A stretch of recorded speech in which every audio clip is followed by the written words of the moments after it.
Welcome to our channel. Today we how to backup monday.com sales CRM boards and docs, complete guide step by step clearly. To backup your monday.com sales CRM boards and documents, start by logging into your monday.com account. Navigate to the specific board you wish to backup. Click on the three-dot menu located at the top right corner. Select the More Actions option from the drop-down menu. Choose Export Board to initiate the export process. You will see options for exporting the board in Excel format. Select the desired file type and confirm your choice. The board data will begin downloading to your computer. Next, locate and open the downloaded file to ensure all information has been captured accurately. For backing up documents, go to the Docs section of your workspace.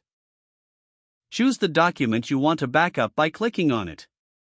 In the upper right corner, find the three-dot menu specific to the document. Select Export from the available options. Choose your preferred format for the document export. Once selected, the document will begin to download to your device.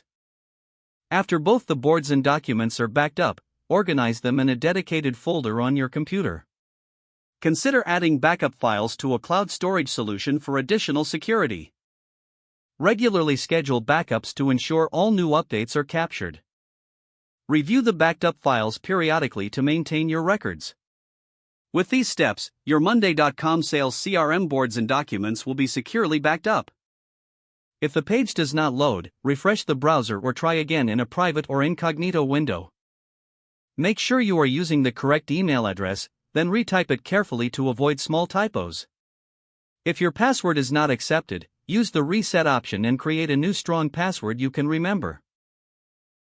Check your spam folder for verification or security emails, then complete any requested confirmation steps.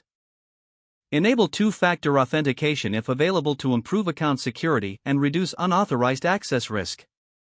After signing in, review your profile details so your contact information and settings are accurate and current. If you see an error message, note it down and try again after restarting your device and internet connection. Log out when you finish, especially on shared devices, to keep your account and payment information secure. Don't forget to like this video and subscribe to our channel for more step-by-step tech guides.